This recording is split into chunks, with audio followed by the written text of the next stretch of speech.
गुरुदेव देख लिया दुनिया का सारा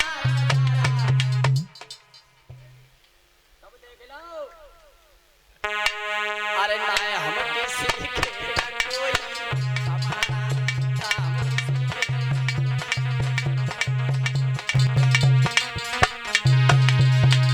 कैसे परिचित महाराज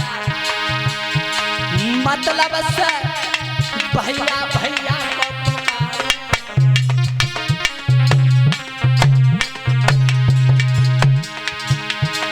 मतलब से भैया भैया को पुकारे